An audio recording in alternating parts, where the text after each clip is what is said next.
Hi guys, ഇന്നത്തെ എൻ്റെ topic എന്ന് പറഞ്ഞാൽ പ്രാർത്ഥനയാണ്.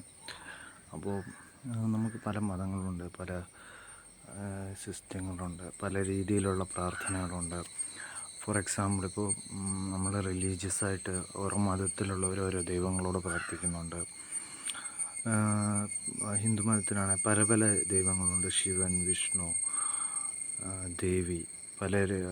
നമുക്ക് ഒരു ഫെമിനിറ്റിയോടാണ് കൂടുതൽ ഇതെന്നുണ്ടെങ്കിൽ, ആരാധനയാണെന്നുണ്ടെങ്കിൽ നമുക്ക് ദേവിയെ പ്രാർത്ഥിക്കാം. അല്ലെങ്കിൽ മാസ്കുലിനിറ്റിയാണ് പ്രാർത്ഥിക്കണമെന്ന് തോന്നുന്നുണ്ടെങ്കിൽ ശിവനെ ആരാധിക്കാം.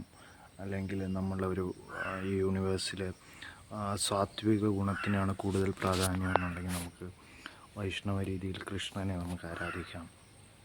അപ്പോൾ അതേപോലെ നമ്മൾ സ്പിരിച്വാലിറ്റിയിൽ പല രീതിയിലുള്ള പ്രാർത്ഥനകൾ കാണുന്നുണ്ട്. അതായത് നമ്മുടെ ഒരു മോഡേൺ സ്പിരിച്വാലിറ്റിയിൽ പലരും യൂണിവേഴ്സിനോട് നമ്മൾ പല ആഗ്രഹങ്ങൾ വേറെ രീതിയിൽ പ്രാർത്ഥിക്കുന്നുണ്ട്. അപ്പോൾ ചിലരുടെ പ്രാർത്ഥന നടക്കുന്നുണ്ട്, ചിലരുടെ പ്രാർത്ഥന നടക്കുന്നില്ല. ചിലർക്ക് പ്രാർത്ഥിക്കാൻ അറിയില്ല, അങ്ങനെയൊക്കെ ഉണ്ട്, സംഭവമുണ്ട്. അപ്പോൾ എന്തുകൊണ്ടാണ് ഇത് സംഭവിക്കുന്നതെന്ന് വെച്ചാൽ, നമ്മൾ പ്രാർത്ഥിക്കണമെന്നുണ്ടെങ്കിൽ അത് നമുക്ക് അഫക്റ്റ് ചെയ്യണം. നമുക്ക് വേണ്ടത് ചിത്തശുദ്ധി, മനഃശുദ്ധി, ദേഹശുദ്ധിയാണ്. അപ്പോൾ ചിത്തശുദ്ധി നമുക്ക് ചിലപ്പോൾ പൂർണ്ണമായിട്ടും ഉണ്ടാവും, ഭയങ്കര പാടായിട്ടുള്ള കാര്യം. ചിത്തശുദ്ധി, ദേഹശുദ്ധി, ചിത്തശുദ്ധി മനഃശുദ്ധി എല്ലാം ഒന്ന് തന്നെ. ആത്മശുദ്ധി, ഓക്കെ. അപ്പോൾ ഈ പറയുന്ന ദേഹശുദ്ധി, അതായത് നമ്മൾ കള്ളു കുടിക്കരുത്, അല്ലെങ്കിൽ നമ്മൾ വൃത്തികെട്ട സിനിമകളിലെ രംഗങ്ങൾ കാണരുത്, അങ്ങനെയൊക്കെ ഉണ്ടല്ലോ. അതാണ് നമ്മുടെ ദേഹശുദ്ധി. നമ്മൾ രണ്ടു നേരം കുളിക്കുകയാണെങ്കിൽ ദേഹശുദ്ധി കൂടും. പക്ഷേ ഈ മെയിനായിട്ടുള്ള കാര്യം കള്ളു കുടിക്കൽ, സിഗരറ്റ് വലിക്കൽ, ലഹരി പദാർത്ഥങ്ങളൊന്നും ഉപയോഗിക്കൽ, മത്സ്യമാംസാദികളും അതെനിക്കറിഞ്ഞൂടെ, അത് ഓരോരുത്തരുടെ സംഭവം. അത് വിട്ടാൽ കുറച്ചുകൂടെ നമ്മുടെ മനസ്സിൻ്റെ ശുദ്ധിയാകും. പക്ഷേ അത് ഭയങ്കര കോൺട്രവേഴ്സ്യലാണ്. ചിലർ അത് പറഞ്ഞാൽ നമ്മളെ അങ്ങ് തൂക്കുകയല്ല, എന്താണ് പിന്നെ നമ്മളെന്തോ ഇതാണ്, എനിക്കറിഞ്ഞൂടെ. അപ്പോൾ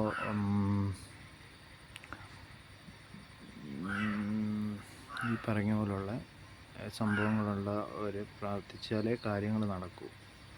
അല്ലാതെ നമ്മൾ ചുമ്മാ കയറി കിടന്ന് പ്രാർത്ഥിച്ചാലൊന്നും കാര്യങ്ങളൊന്നും നടക്കുകയില്ല. നമ്മുടെ ഈ പറയുന്ന ദേഹശുദ്ധി ഉണ്ടെങ്കിൽ നമ്മളൊരു കാര്യം നമ്മൾ അമ്പലത്തിൻ്റെ ഫ്രണ്ടിൽ കൂടെ പോകുമ്പോൾ ചെറുതായിട്ടൊന്ന് നമ്മൾ സങ്കല്പിച്ചാൽ മതി, നമുക്കത് നല്ലതായിട്ട് ഭവിക്കും. അല്ലാതെ ഈ പറയുന്ന ദേഹശുദ്ധിയൊന്നും ഇല്ലാത്തവർ അയ്യോ അമ്മേ ദേവി ഭഗവാനെ അല്ല എന്നെ രക്ഷിക്കണേ ഇങ്ങനെയൊന്നും പ്രാർത്ഥിച്ചാലൊന്നും കാര്യങ്ങൾ നടക്കില്ല. നമ്മൾ കാരണം എന്താണെന്ന് വെച്ചാൽ, നമ്മളൊരു ഈശ്വരമൂർത്തി എന്ന് പറഞ്ഞാൽ ഒരു സത്യമാണ്. അള്ള ആയാലും ഈ പറയുന്ന കൃഷ്ണനായാലും ദേവിയാണേലും വിഷ്ണുവാണ്, ശിവനാണ്, എല്ലാം സത്യമാണ്, പരമസത്യങ്ങളാണ്. ഓക്കെ. അപ്പോൾ ഈ സത്യങ്ങളെ നമ്മൾ ആരാധിക്കുമ്പോൾ നമ്മൾ അവർക്ക് വേണ്ടി നമ്മൾ അവരെ ചൂസ് ചെയ്തു എന്ന് പറഞ്ഞാൽ, നമ്മൾ ചെയ്യുന്ന കാര്യങ്ങൾ സ്ട്രൈറ്റ് ആയിരിക്കണം. അല്ലെങ്കിൽ അത് അവരുടെ സിസ്റ്റത്തെയാണ് ബാധിക്കുന്നത്. അപ്പം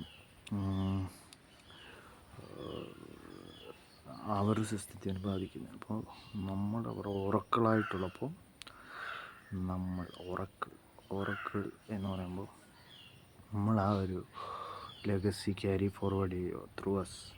അപ്പോൾ നമ്മൾ ബേസിക് ഡിസിപ്ലിനായിട്ടുള്ള ദേഹശുദ്ധി, ഈ പറയുന്ന കാര്യങ്ങൾ ഫോളോ ചെയ്താൽ മാത്രമേ നടക്കൂ. അപ്പോൾ ഈ പറയുന്ന ദേഹശുദ്ധിയും മനഃശുദ്ധിയും ചിത്തശുദ്ധിയും എല്ലാം അതിൽ തന്നെ നിയന്ത്രിക്കാൻ കഴിവുള്ളപ്പോൾ ഒരു നല്ലതിന് വേണ്ടിയാണേലും വഴിക്കാര്യത്തിന് വേണ്ടിയാണേലും പ്രാർത്ഥിച്ച് നടക്കും. അതാണ് പുരാണങ്ങളിലൊക്കെ ഓരോ അസുരന്മാർ ഇതെല്ലാം മെയിൻറ്റെയിൻ ചെയ്തിട്ട്, അവർക്ക് ടെക്നിക്ക് അറിയാമല്ലോ, മെയിൻറ്റെയിൻ ചെയ്തിട്ട് അവർ പ്രാർത്ഥിച്ചിട്ട് അവർ നല്ല കാര്യത്തിന് വേണ്ടി ഉപയോഗിക്കും, ലോകത്തിന് ദോഷമായിട്ട് ഉപയോഗിക്കും.